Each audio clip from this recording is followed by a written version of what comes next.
Okay, now it's time for clutch function and proper adjustment. This is a cutaway of a 14-inch cast cover, which they all work on the same principle. And primarily the clutch works on a fulcrum. To start out with, we have our throwout bearing. We have our, what we're going to call our half-inch A dimension, which we're going to be talking about extensively here real shortly. We have our cover shell. This is the adjusting ring right here. This is what you turn to adjust the clutch. Now, the adjusting ring, these are the levers. This is your braking point right in here. The adjusting ring is connected to the lever, and then the lever goes down to the actual pressure plate. A lot of people refer to the whole assembly as a pressure plate when in fact this is a pressure plate. How this clutch works basically is this. When the bearing pulls up, the angle spring pressure alleviates, the whole sleeve comes up, the levers move up, and allows the pressure plate to pull up. Something also that's worth noting is, we talk about this half-inch A dimension, why that is so important. At the half-inch A dimension, that's when the clutch is designed to have its maximum plate load, because that's when your spring angle is just perfect. If you alter your A dimension, you alter your spring angle and your spring compression, which you get a slipping sensation or a poor release. Now, we're going to go next and I'm going to show you how to set a clutch up to achieve your A dimension when it's actually installed in a flywheel. We've developed a tool called a Cat 1, and it's very similar to what you guys seen in the introduction when Dwayne was actually setting the clutches up in the Smedberg device. Except this is something that you can do yourself in the shop, and it's very easy.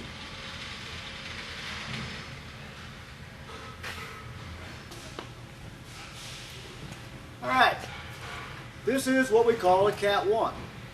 How it works is, it simply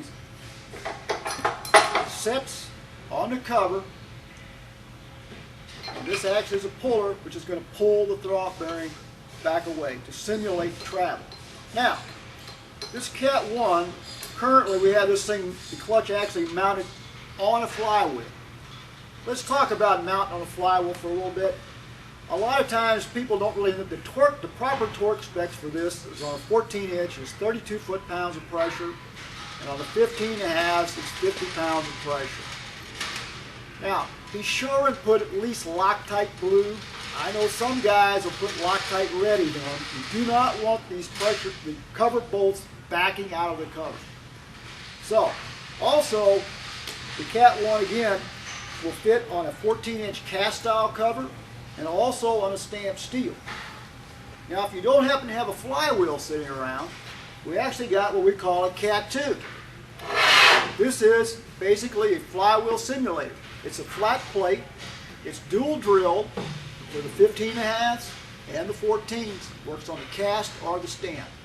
Now on the stamp, since that's a recessed flywheel, it comes with adapters to simulate the 2.937 height. So let's show you how this works.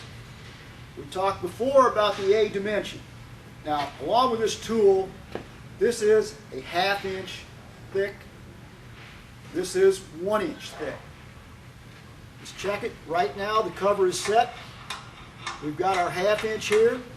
And actually, on some of these covers on the later style, you might even have a 9/16 because there's not as much metal on top of the cover as there is in some of the older ones. So anywhere between a loose half, see as this one is not quite going to go 9/16 is all right.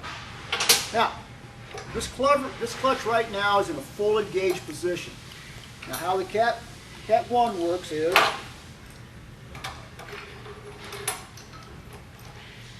now pull the bearing back, just like the guys up in the cab pushing down on the pedal.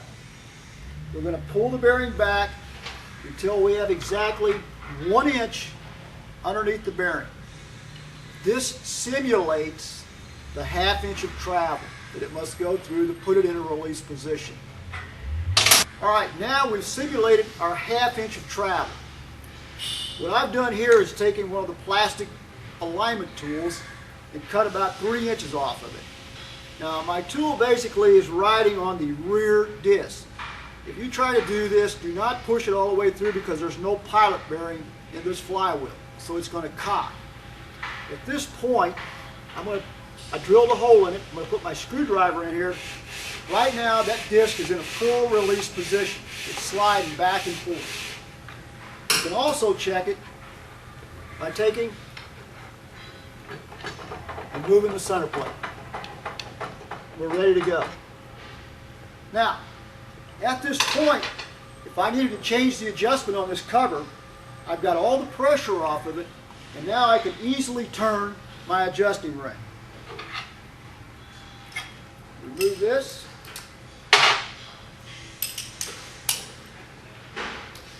How the cover works, if we turn the ring clockwise, the bearing will rise back toward the transmission. If I turn the ring counterclockwise, the bearing will drop down toward the cover. So simply right now, the clutch is in a release position, turning on the ring. Now currently, I'm turning it clockwise.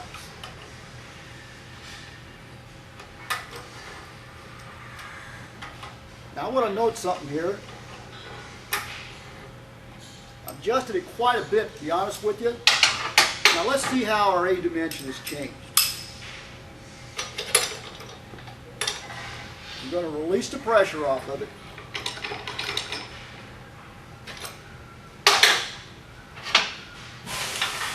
That's quite a bit.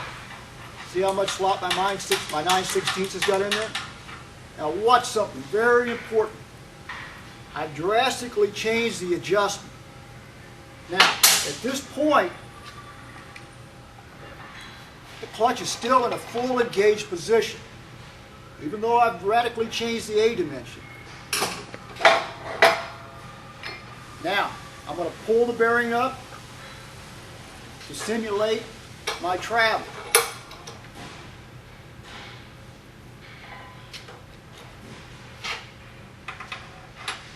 I'm going to drop this thing down just like it was before. I've got exactly a ½ inch, but you see the bearing didn't move but maybe a ¼ inch.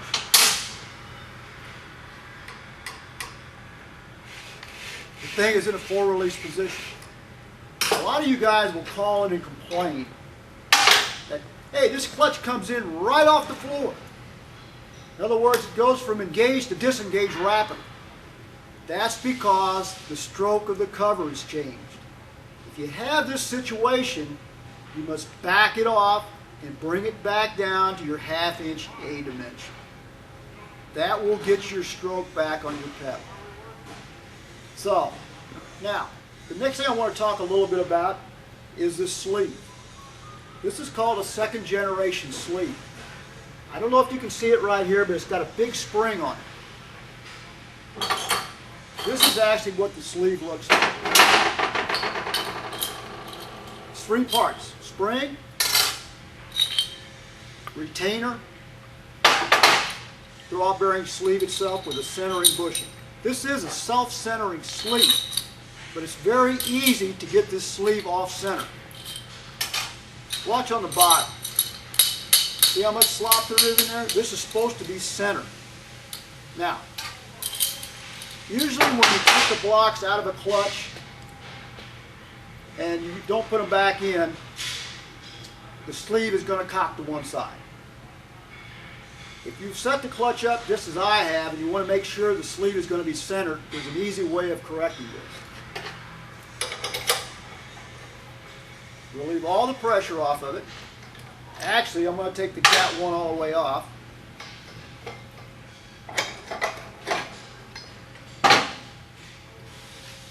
Push down on the bearing all the way down a couple of times and the sleeve will self-center itself.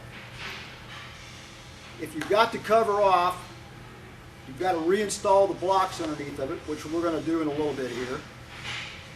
And you can actually take an alignment, an input shaft, and stick it in the back side of the cover, and you can actually force the sleeve back into center position. If this sleeve is out of line, one thing you're going to notice is you won't be able to get your alignment tool out.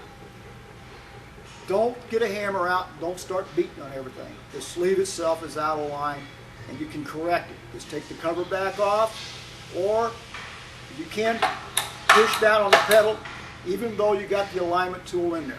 And you should be able then to just pull the sleeve right back out again.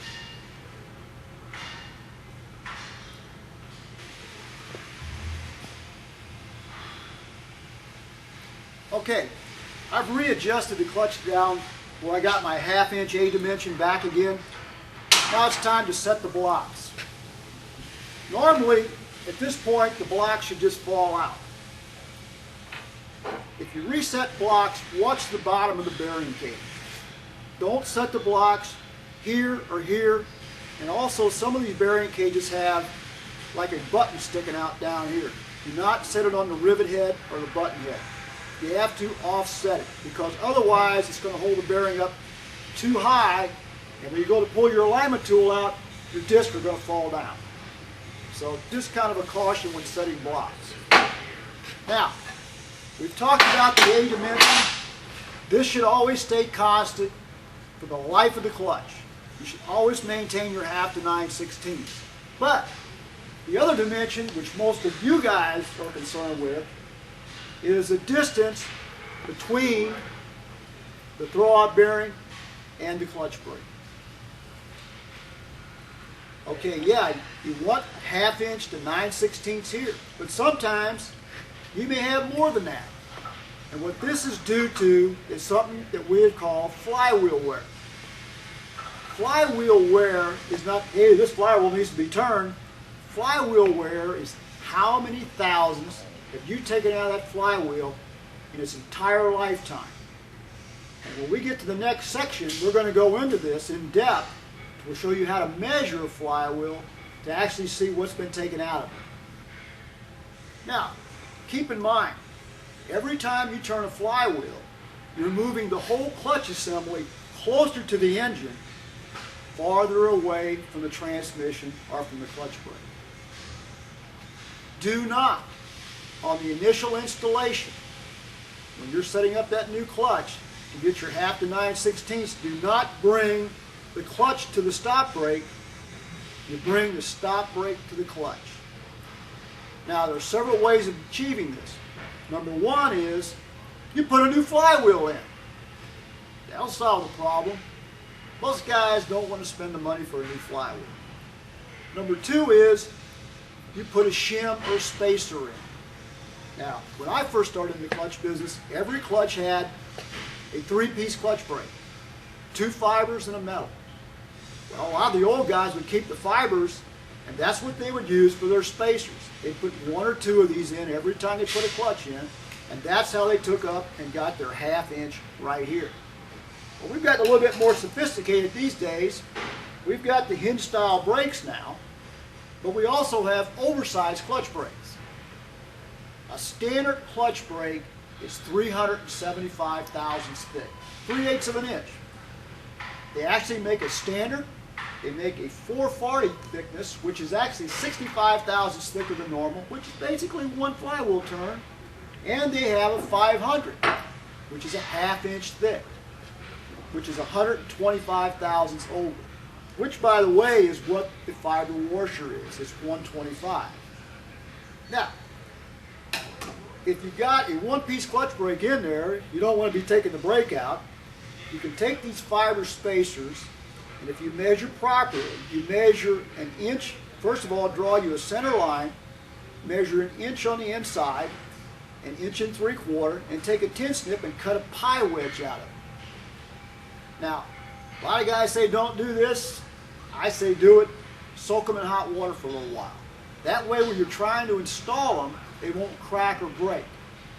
I've done a lot of these where I've just taken a big pair of vice grips, clipped my vice grip on, had a ball peen hammer, put it up on the shaft, and just pop it on the shaft.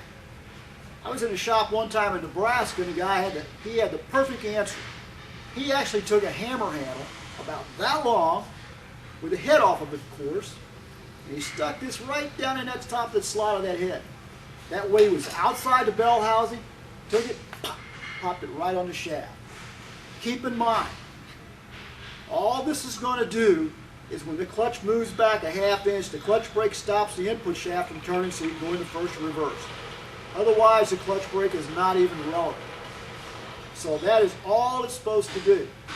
So always remember to get your ½ inch, you get your ½ inch here by bringing the stop brake to the clutch. Your A dimension right here is preset at ½ inch. The next thing you want to do is you want the distance between your fork and your throw-up bearing pad. This should be 1/8 of an inch. This is what actually gives you your free pedal up in the cab. 1/8 of an inch down here between the bearing pad and the fork will give you 1.5 inches, virtually to 3 inches, depending on your linkage wear. That's what you want to do.